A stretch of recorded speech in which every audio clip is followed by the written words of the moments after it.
Subscribe to our YouTube channel and press the bell icon to get the latest updates. I'm with Arun Shourie, very well-known politician, a very prominent politician in the cabinet of Atal Bihari Vajpayee, a man of letters, a former editor of the Indian Express, but I actually like to introduce you, sir, as somebody who has magic in his words and magic in your pen. So welcome to ThePrint. And the reason I'm interviewing today and the reason we're talking today is because you've written a book, an unusual book, I would say, called Preparing for Death, but perhaps not so unusual because you've participated in so many things, and perhaps now that you're living in this beautiful home in Lavasa, it's something that we should all prepare for in this time of COVID. But one of the things I did want to ask you, and which sort of resonated for me, was that in your book, there is this very strong thread of renunciation, and also a very strong thread of people who have power, but then choose to either keep it or to renounce it. Yes, that is true. Of course, that is the Indian tradition. It is in Buddhism, it is certainly in Hinduism, it is in Jainism, and so that is there. Both things are there, and the reconciliation was made actually in the Gita, that you participate but without the expectation of results or without the notion that you are the doer. Mm-hmm. And so therefore it was action or inaction in action. Right. You were not really Gandhiji, that is how he survived so many setbacks. He has to suspend the national movement, and in a sense, the objectives for which he worked, like abolition of untouchability, it did not happen in his lifetime. He wanted Hindu-Muslim unity. He sacrificed his life for it. It didn't happen in his lifetime. He wanted independence for a united India. It didn't happen. And yet he continued to work because, in a sense, he used to say that he would be looking at the reaction of his mind to these failures, mm-hmm. not at the failure, not at what led to that failure. Right. How did my mind react to this? Did I now feel that, did my self-esteem suffer? Did I feel, what will others think of me? No. So he made every occasion an occasion to study his mind. Mm-hmm. To an extent that somebody said that he was a moral hypochondriac. It's very difficult to live with him. Because you see, if you get fever, he starts blaming himself that his faith in Ram Nam is not enough. Yeah. So that was a way in which he, in a sense, was fully participating in the world and great affairs, and at the same time he was distanced from them. Mm-hmm. And this is one of the ways in which this whole tradition was reconciled. Action and withdrawal. But sir, you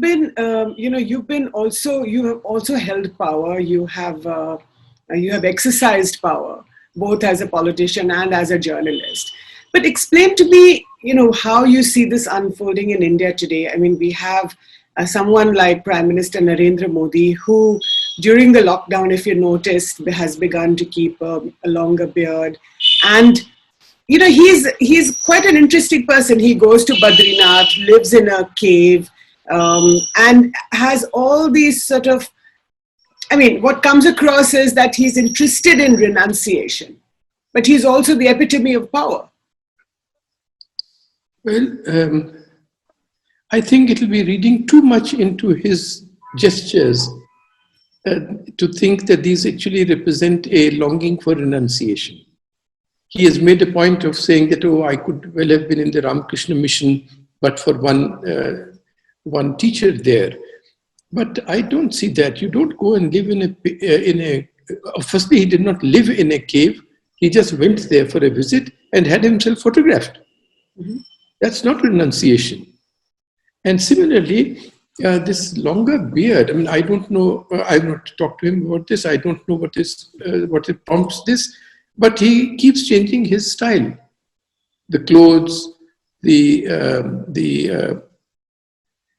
so the beard is like that. He changes his hairstyle. Sometimes you will see it longer, sometimes you will see it shorter.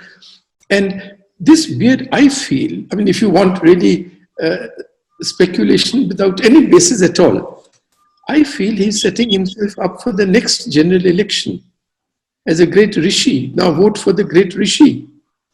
Because as a ruler, you have not done many things.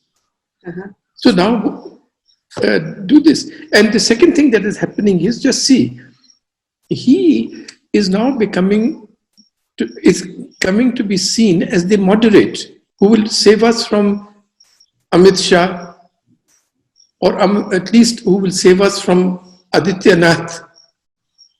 So there is a whole, without knowing any facts, I think you can, if one wants to read design into it, yes, you can read a design. So it is not, to me, the longer beard is not a renunciation, it is yet another photograph. So the ruler rishi image that perhaps the Prime Minister wants to project, I mean, that doesn't touch you, or that. No. Gandhiji had a very good phrase in that. He said that there is a difference between,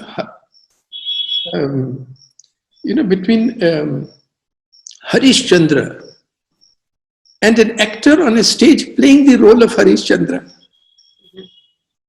So one cannot read so much into these things. And after all, and when he goes to speak at how many types of speeches has he made at different occasions?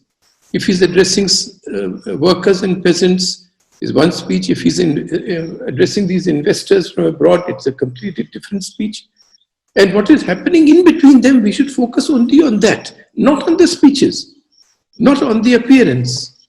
But so would you say that, I mean, perhaps one would say that you were being harsh on him. After all, he has just won the Bihar election that has been so closely contested, but it was the Prime Minister's image and his whole sort of aura that pulled the NDA to victory. But so how does that have to do with renunciation or anything else, or his beard? No, I'm saying these are the two strands. Rulers can go on winning elections for 155,000 reasons, and yet the country may get ruined. What has that Bolsonaro done in Brazil? Brazil is one of the richest countries in the world, which has been brought to its knees. What has Erdogan done to Turkey? It was the great hope of the Islamic world. After all, Kemal Atatürk was the great reformer. Right. And he pioneered a new type of Islam, modernization. And what has Erdogan done? And yet he keeps winning elections. And there are many reasons for winning elections. And one of the principal reasons will be the opposition. People see who is the alternative. Second, that you have so captured the institutions. Supposing, I'm not saying it is the fact, but supposing a ruler having captured the election commission rigs the elections, to whom will you go? Today, Trump, he says electoral fraud, and his dog, that Attorney General Barr, he says, yes, launch an inquiry. So you think that the institutions have been captured, and therefore the ruler, whatever he does, gets justified. Third reason, the laws are so framed that they benefit the ruler. For instance, this question of the electoral bonds. There was no doubt that this is a scam, so that the government, so that all these fearful businessmen, whom we call tycoons, they are so fearful little mice that they will give money only to the ruling party. and the ruling party need not disclose. Or you will collect money as the Prime Minister's relief fund or the Prime Minister's fund. And you will say it will not be audited. And the courts will say, yes, it is not a private, it's not a public fund, so it is not to be audited.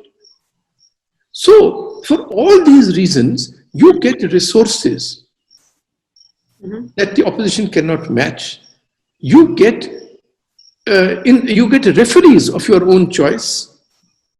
And yes, the image of the Prime Minister compared to the image of the opposition is such that people look at him, they don't see what has been done or not done. And for that, your task and my task is not to go along with the so-called people. Our task is to continue to point to the facts. And when the people ignore us, I'm presumptuous enough to say that they are the ones who will suffer. We will suffer, but we are little moths, we don't matter. But the people and the country, when they ignore the facts to which we are drawing attention, then that country and the people will suffer.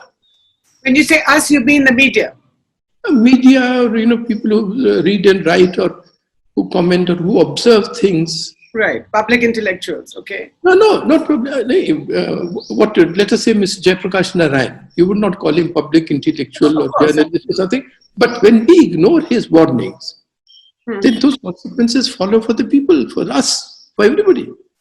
So let's take your arguments one by one. The first you said is that people voting for the Prime Minister because the opposition itself is so weak that nobody wants to, even sort of put faith or put their trust in the opposition. So that's clearly the situation as we saw in Bihar. The Congress party did so badly, just pulled the Mahagathbandhan down, got barely 19 seats, less than 20 seats. Yes, certainly, no doubt. That is the fact of life, and that is for which the country will pay. Because the leadership of the Congress, or I don't know the workings of political parties, but the opposition. You see, the scary thing is not about the Congress. But I'll tell you a fact, simple fact, that even when their own lives are at stake, they can't get over their petty jealousies of their nearest neighbor, and they can't come together. For example? Look at the alliance of the left parties this time in Bihar. It has taken 40 years for them to get together. And they have done better than was expected. Right. So it took 40 years. Now in Bengal, the Congress having been decimated in Bihar and repeatedly given a thrashing everywhere because it does not join up with others, in Bihar again, left and the Congress will join against Mamata Banerjee. And so you don't get together even when you know that your own life is at stake, when your leaders are being hounded. You don't get together. So, what do you attribute it? The second point, I think second point about the opposition is that Mr. Modi has a great advantage over the opposition. That is, I do not know now the state of the left parties, but other parties do not now have a cadre. Right. BJP has no cadre, but it has the RSS to call upon for electoral purposes. And there is a great change in the RSS, which I don't know why the media is not talking about, because maybe they don't notice, or maybe it does not fit into a one-line sentence on television. See, the RSS leaders at the top, a very good man, Mr. Mohan Bhagwat, is without hands and feet now. What does that mean? Because the cadre of the RSS, especially the district in charges, the state in charges, are now Mr. Modi's army. He has completely co-opted them. And these 4 or 5 fellows sitting at the top, well, they can keep talking and giving lectures on culture and on the great Hindutva and Hinduism and this, that, and the other. Okay. But persons, these fellows in the district level, the state level, have been co-opted into the state apparatus by Mr. Modi very cleverly. And they are such buka nanga fellows that they are so happy with, so elated by some attention in the media, by a car that comes to fetch them and take them anywhere, by guest houses, I was once in this airport near Palampur, Gagal, I think it is called, for Dharamshala. Gagal, yes. Yes. So suddenly, I mean, we was with our little son in his wheelchair, Anita in another wheelchair, and suddenly, we were, shunted out to the side. Why? Kya ho gaya yaar? The in charge of the airport came to say, sir, I'm sorry, but it has to be done. Please, आप उधर हो जाइए. और क्या हो गया यार? कौन आ रहा है? Some RSS fellows, third fellow in the RSS, the fourth fellow in the RSS, he was coming. So the airport was clean, and then a VIP room and this, that, and the other. So you can imagine that poor man who has never got any attention in his life. Now suddenly airports are being sort of cleaned of human beings because the God is coming. So this is what has been done, and thereby, when Mr. Modi says now deploy 1,000 fellows to Bihar, Mohan Bhagwat ji may want or not want, but those 1,000 fellows will be sent there. So he has a cadre at his command, which the opposition does not have. So this is something new in the BJP, would you say, that Prime Minister Modi has achieved? I think that there used to be a cadre in the party itself. Right. In Mr. Vajpayee's time, Mr. Advani's time, and so on, they had a cadre. Now the BJP of its own does not have a cadre. Right. It has this army which it just keeps feeding some scraps to. That is the cadre. So there is a great change. The BJP is not now, in my view, a political party. It is just a froth on the top, which on whose name seats are won. And we think BJP has won. What is the BJP? I know of cabinet meetings in which individual cabinet ministers would talk back to Mr. Vajpayee, even to Advaniji. Even a non-person like me could talk back to them. You tell me one meeting in which anybody talks back today? And those big leaders would listen carefully. In the BJP party, parliamentary party meeting, individual MPs used to question the ministers threadbare and with great force. So how has this happened? Well, because the party has been hollowed by office. So you want something and only he can give it. And therefore you are naturally always wanting that he should notice how reverential you are towards him. मैं आपको RSS की बात बतलाता हूँ, party की तो you can infer. You see, once I got a message that I should go to Jhandewala Estate in Delhi, where the RSS headquarters, the RSS was, and that Bhaurao-ji Deoras wants to see me. Bhaurao-ji was the brother of Balasaheb Deoras, who was the head of the RSS. Right. Now, Bhaurao, I went there. He was absolutely. He said very few things, but there was such things of such shrewdness and so piercing about my writing or about anything, if we were talking about any national issue. And yet he was only in a small little room with one charpai and one person sitting on the ground there. He was sitting on a charpai, I was sitting on a chair. So when I came back, I told Ramnath ji, Ramnath ji, ये कमाल का आदमी है जी, देखिए इतना इसका sharp intellect है, मगर ये बिल्कुल इतने ऑस्टियर स्टैंडर्ड्स पे रहते हैं, छोटे छोटे कमरों में, एक चारपाई पड़ी है, एक कुर्सी पड़ी है, एक मुंडू सा आदमी उनका ख्याल रख रहा है, ये चल रहा है बेवकूफ, अरे ये नाम मिली के साधु हैं, इनको छोकरी नहीं मिली इसलिए ये साधु फिर रहे हैं, साधु बनकर फिर रहे हैं, जब इनको सत्ता मिलेगी तब तुम देखना. I always remember that remark. It has come true. So that when the damsel of power, of office in India, power, there's no power, office, comes, then austerity is put to the test. And these people have been sucked in by that. And so also the BJP. It is now just an electoral machine. It is not a machine for generating ideas. It's not a machine that is proposing great, solutions to anything. It's just an employment exchange. So that's the leader at the top notices. So, yaar, statement kuch de do, kuch Twitter par dal do. These poor little ministers, you see. Even today, they are defending demonetization. क्योंकि वो राजा देख ले कि हमने किया, सूर्य को प्रणाम किया.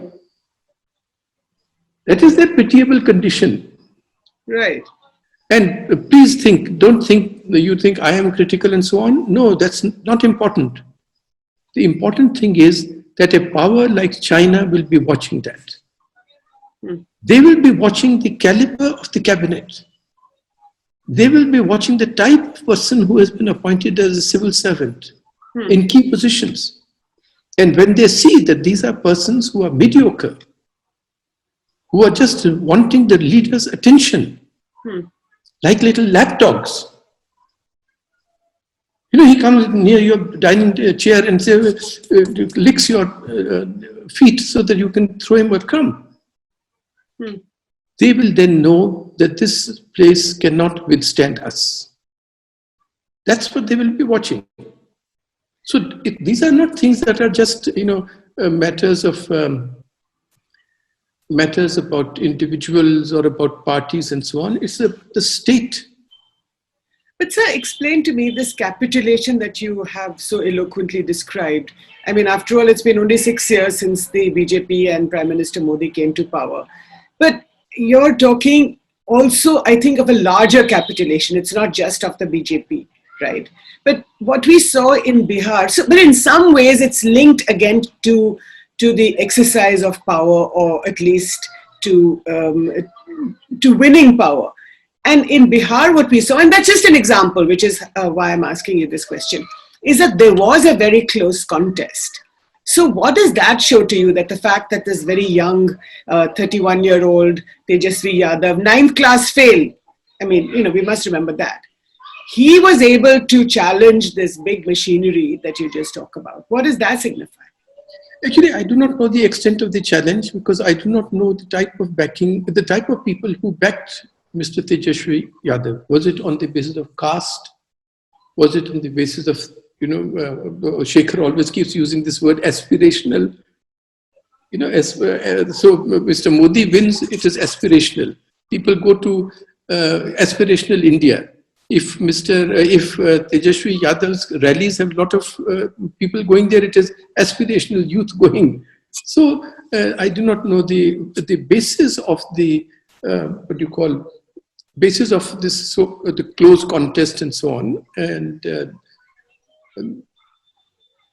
But the consequence is very interesting. If you allow me to make a point, that is, the consequence of this election is BJP is the biggest winner.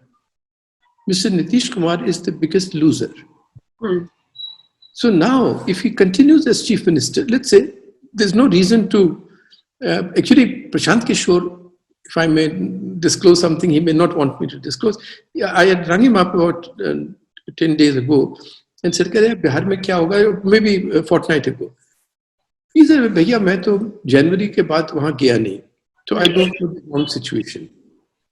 मगर मैं दो चीजें कह सकता हूं, एक कि BJP will be the largest party, and second, Nitish will suffer a very great blow. और तीसरी चीज ये है जिसमें लोग मेरे से सहमत नहीं है कि उसके बाद नीतीश कुमार फिर भी चीफ मिनिस्टर बन सकते हैं. क्यों? बीजेपी उनको बनाएगी. A weakened Nitish Kumar is completely in their hands and their front man. Right. And so all the blame goes to him. Second, that he will then be so discredited in the first 2 years or so that the BJP can go on eating away at his party. So that's at least he said the only thing that I cannot say is what Nitish Kumar himself will do. He may feel so humiliated that he may say, people have voted against me, I cannot continue as chief minister. Then he may be given some crumb in the center. After all, Mr. Venkaiah Naidu is, his term ends in, I think, 1.5-2 साल में end होगी. तो नीतीश कुमार साहब को वो एक सब्ज park दिखाया जा सकता है कि be vice president. And that is actually what has happened. But the important point there is, one is these party points and individuals, but the important point is the erosion of federalism. Another regional party has been weakened. And if these speculative hypotheses are correct, that the BJP put up another young person, Chirag Paswan, who was also getting very large numbers and got only one seat. Yes. You have not seen that relationship. But if they put him up and he ate into the JDU votes, or the votes of Nitish Kumar's party, then see the consequences that all dikes, what is an authoritarian government? What is one of the main characteristics of it? It is that between the supreme leader and the atomized citizen, there are no dikes. Institutions are dikes. Right. So legislatures go first, bureaucracy goes next, regulatory institutions go, courts go. The only thing left in India are the states. And if you see how the states are being undermined in effect, Jammu and Kashmir, okay, we abolish it. We have to take their consent, to hell with it. So, but in Jammu and Kashmir, you had an instrument to do that. Whether everything will be done as an instrument. For instance, I'll give you Jammu and Kashmir. Look at this, the distrust that you will not consult the states. Even on some,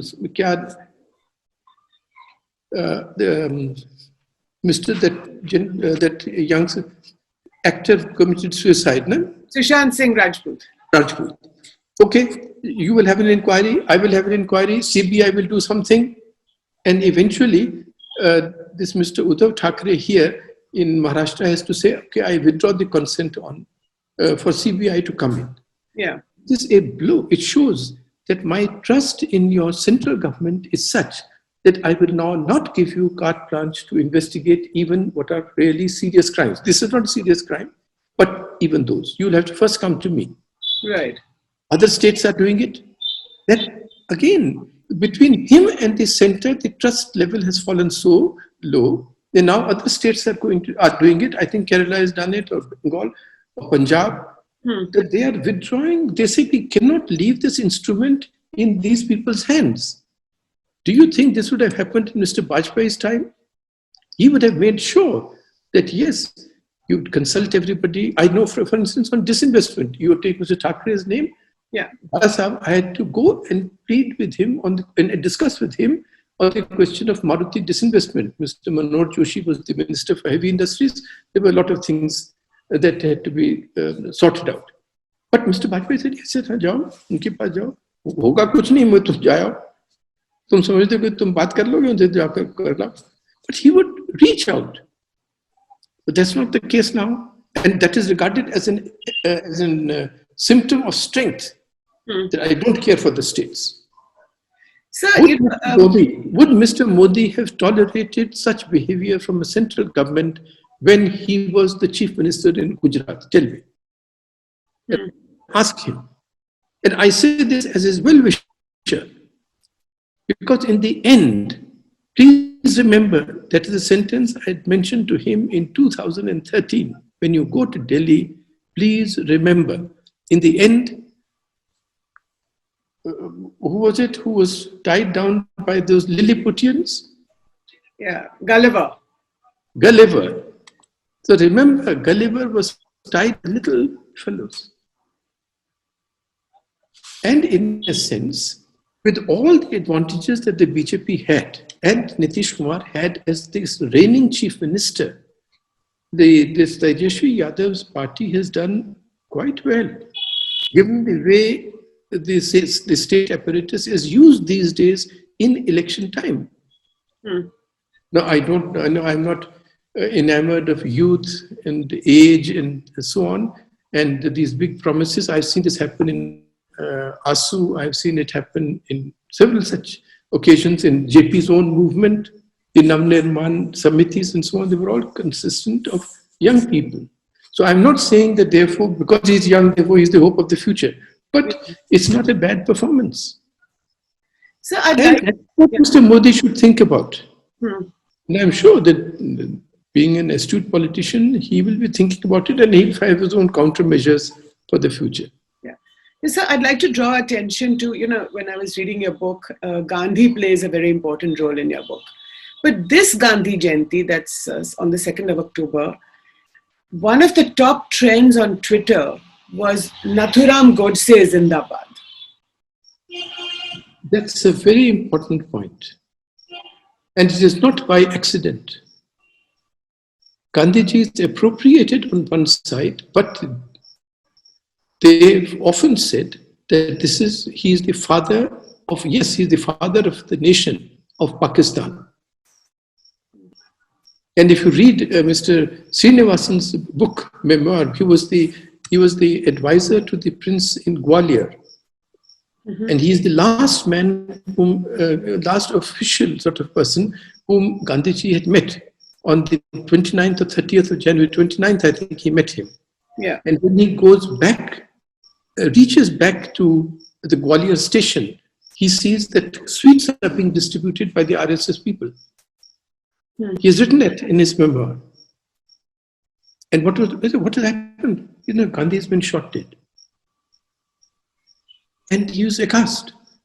So there was a strong sentiment, especially in Maharashtra and other places, that he had sold out India. Right. And the idea of Nathuram Godse being idolized and it becoming a fashion today to run down Gandhiji as a racist and as a appeaser and all this business. I mean, it just is a testimony of our times. So you do both things. You appropriate him and at the same time undermine him. But what does that signify to you, this appropriation as well as the undermining? That's today's discourse in politics. That's all it is. To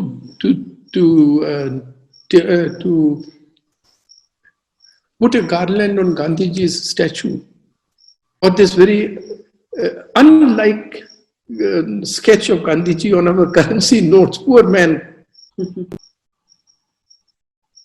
What is that? It is just that we have made an ideal into an idol. And every Tuesday we go and worship it and then continue to do what we want to do. But, that I suppose has been happening for some time. But this Nathuram Godse Zindabad is... No. I think you very abhorrent and that we haven't seen for a while. Yes, but that is the future. You must see, firstly, that something has been happening for a long time does not justify. Murders have been happening for a long time. It doesn't mean you and I can go and murder somebody. But the point is that now a qualitative change is occurring in discourse. And that is the important about the future. I don't give a damn. That was Mussolini's slogan. I don't give a damn. You say I'm hypocritical? You say I'm false? I'll say something false? Okay, I don't give a damn. So I will do both things. I'll appropriate him so that you cannot have him as your ideal. At the same time, I will say Nathuram Godse was right, or I'll get some other dog to say it. So speaking of appropriation, the manner in which Sardar Patel has been appropriated, and actually in your book you write, it was so revealing that the last meeting that Gandhiji has before he goes for his 5 o'clock prayer meeting in Birla House was with Sardar Patel. He was supposed to meet Nehru after that prayer meeting to reconcile the tension between the Sardar and Nehru. Yes. Now, That's right. There were differences of opinion, but they had great regard for each other, very great regard for each other. And it was always one of the questions was, in everybody's mind has been, why did Gandhiji say that Panditji will be his successor and not Sardar Patel? Yeah. There are many hypotheses about these things. But at one stage, Gandhiji had felt that, yes, one of them should leave the government. And then in those final months, he had come around to the view that no, it is necessary for both of them to continue, and my job is to make sure that they continue. And he took the pledge from Sardar Patel that he will continue to serve in the government. And that is what Sardar Patel, in spite of very great differences, for instance, on China. You should really read out one day to your viewers Sardar Patel's letter to Panditji on China. It's like an astrologer's forecast. This will happen. You are giving in on Tibet, then this will happen. Then they will say the southern kingdoms of Himalayas, and you are not preparing your defenses and all this. And Panditji did not even reply to that letter. But Sardar Patel continued. Because he had given a pledge to Gandhiji. So these are very great men. And to make it just, to make, Kippy, I'm a follower of Sardar Patel. Why? Because I've made the biggest statue in the world for him. Manufactured in China. No, but how do you explain this appropriation of the Sardar? Oh, everybody. Subhash Bose ka aise hi hoga. Ab dekh lena. Even though, see, Gandhiji is appropriated, he's yours. Sardar Patel is appropriated, he's yours. And at Haripura Congress, it was Sardar Patel who executed Gandhiji's wish of getting Bose to walk out. There's a whole correspondence on that. Right. But simultaneously, Gandhiji will be appropriated, has been appropriated, Sardar Patel and Subhash Chandra Bose will also be appropriated. Just wait and see what happens in Bengal elections. Is this also a message to the Congress party that you cannot look after your icons? And since they are national icons, it's my responsibility. Oh, of course. Absolutely. I do not know if they were thinking about the Congress party, but certainly it is a great failure of the Congress party after Panditji, after Mrs. Gandhi, that they have just, as if everything began and ended with Panditji. Panditji would have been the last person to say that. Last person. But these people, much smaller people, just moved everybody out of the picture. And therefore, they left them for appropriation by others. So I'm not blaming Mr. Modi. I'm saying he sees the opportunity in this and takes them over. But his taking them over should not lead us to believe that he is going to follow their ideals or their teaching. That's the inference that we should not take. Right. Sir, if you don't mind, I'd like to ask you, and you've written about this very movingly in your book about your son Adit, who has a handicap, and there's this beautiful episode about him and the Dalai Lama. If you can tell us a little bit about that. I'll send you photographs of it. You see, I'll send you, and if you please show them to your viewers, I'll be very grateful. That would be lovely.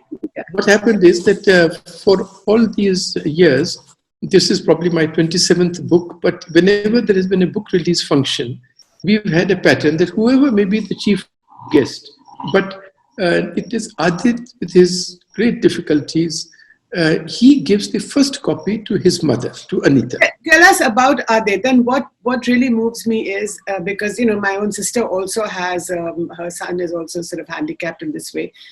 But you have always talked about him, brought him into the public eye. You've never hidden him away inside your home. He's our guru. He's our teacher. He's the only saint in our family. He wants nothing. And he cannot stand. He cannot use his right arm. He cannot see. If I said, Didi ko dekhna, he will have to see like this because he has only tunnel vision, peripheral vision from one eye. He can't speak. He speaks syllable by syllable. So, but he is the center of everybody's lives in our his grandmother, Anita's mother, for all of us. And so we always make sure that he is the one. I'll hand him the book and say, "Ki mama ko de do." And he will just hold it, Anita will take it. Now this time, when I wrote a book called Two Saints, the Dalai Lama was kind enough to agree to release it. So we thought we can't do the same thing about his giving the first, Adit giving the book to Anita. So we should give the first, he should give the first copy, but he should give it to the Dalai Lama. Now the IIC hall was completely jam-packed. Even on the aisles, people were sitting. So we could not bring the Dalai Lama in from the entrance.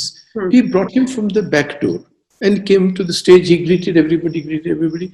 Then I went down, and with the help of two persons, we lifted Adit's wheelchair onto the stage. And I went to the Dalai Lama and I said, "Sir, you please receive the first copy from Adit." So now the Dalai Lama very nicely walked towards him. Now Adit, who will have to see like this at anything that is approaching, didn't do this for the first time that I can think of.